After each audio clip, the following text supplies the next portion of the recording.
ನಕ್ಷತ್ರಗಳಿಂದ ಬಣ್ಣ ಬಣ್ಣದ ವಿದ್ಯುತ್ ದೀಪಗಳೊಂದಿಗೆ ಶೃಂಗಾರಗೊಂಡ ಮನೆಗಳು. ಎಲ್ಲರ ಮುಖದಲ್ಲೂ ಹಬ್ಬದ ಸಂಭ್ರಮದ ಕಳೆ.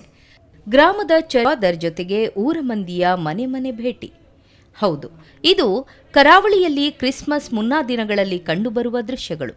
ಯೇಸು ಕ್ರಿಸ್ತನ ಜನ್ಮದಿನದ ಕ್ರಿಸ್ಮಸ್ ಹಬ್ಬ ಡಿಸೆಂಬರ್ 25ಕ್ಕೆ ಆಚರಿಸಲ್ಪಡುತ್ತೆ. ಮಂಗಳೂರು ಸೇರಿದಂತೆ ದಕ್ಷಿಣ ಕನ್ನಡ ಜಿಲ್ಲಾದ್ಯಂತ ಈ ಹಬ್ಬವನ್ನು ಸಂಭ್ರಮ ಸಡಗರದಿಂದ ಹೆಚ್ಚು ಕಡಿಮೆ 1 ತಿಂಗಳ ಕಾಲ ಆಚರಿಸಲಾಗುತ್ತೆ. ಕರ್ನಾಟಕದಲ್ಲಿ ಕ್ರಿಶ್ಚಿಯನ್ ಧರ್ಮವನ್ನು ಮೊದಲು ಸ್ವಾಗತಿಸಿದ ಊರು ಅಂತಾನೆ ಕರೆಯುವ ಕರಾವಳಿಯಲ್ಲಿ ಕ್ರಿಸ್ಮಸ್ ಅಂದರೆ ಎಲ್ಲೆಡೆ ಸಂಭ್ರಮ ಮನೆ ಮಾಡಿರುತ್ತೆ. ಕ್ರಿಶ್ಚಿಯನ್ನರು ಆಚರಿಸೋ ಈ ಹಬ್ಬದ ಸಂದೇಶ ಸಾರೋ ನಿಟ್ಟಿನಲ್ಲಿ ಕರಾವಳಿಯ ಗ್ರಾಮೀಣ ಹಾಗೂ ನಗರ ಭಾಗಗಳಲ್ಲಿ ಚರ್ಚ್ ಫಾದರ್ ನೇತೃತ್ವದಲ್ಲಿ ಗ್ರಾಮದ ಮನೆ ಮನೆಗಳಿಗೆ ಭೇಟಿ ನೀಡುತ್ತಾರೆ. ಯೇಸುವಿನ ಸಂದೇಶ ಸಾರುತ್ತಾ ಬೈಬಲ್ ವಾಕ್ಯಗಳನ್ನು ಪಠಿಸುತ್ತಾ ಕ್ರೈಸ್ತರು ಹಬ್ಬವನ್ನು ಆಚರಿಸುತ್ತಾರೆ. ಇನ್ನು ಕ್ರಿಸ್ಮಸ್ ಹಬ್ಬ ಅಂದರೆ ಸಾಂತಾಕ್ಲಾಸ್ ಇದ್ದೇ ಇರಬೇಕಲ್ವಾ?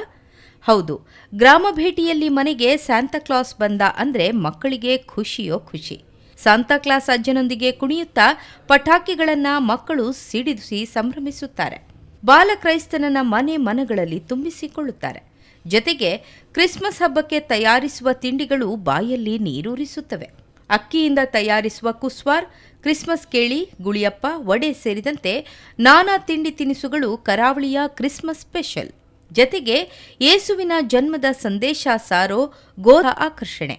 ವರ್ಷದ ಕೊನೆಯಲ್ಲಿ ಬರುವ ಈ ಹಬ್ಬ ಹತ್ತಿರ ಬರ್ತಾ ಇದ್ದಂತೆ ಮಂಗಳೂರಿನಾದ್ಯಂತ ಕಲರ್ಫುಲ್ ಲುಕ್ ವಾತಾವರಣ ಸೃಷ್ಟಿಯಾಗುತ್ತೆ.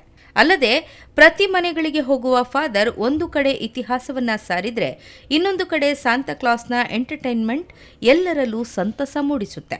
ಇನ್ನು ಕ್ರಿಸ್ಮಸ್ಗೆ 2 ದಿನ ಬಾಕಿ ಇದೆ. ಆ ದಿನಕ್ಕಾಗಿ ಎಲ್ಲರೂ ಕಾಯ್ತಾ ಇದ್ದಾರೆ. ಈ ಬಾರಿಯ ಕ್ರಿಸ್ಮಸ್ ಸಡಗರ ಇನ್ನೂ ಹೆಚ್ಚಲಿ. ಎಲ್ಲರಿಗೂ ಅಡ್ವಾನ್ಸ್ ಆಗಿ ಹ್ಯಾಪಿ ಕ್ರಿಸ್ಮಸ್.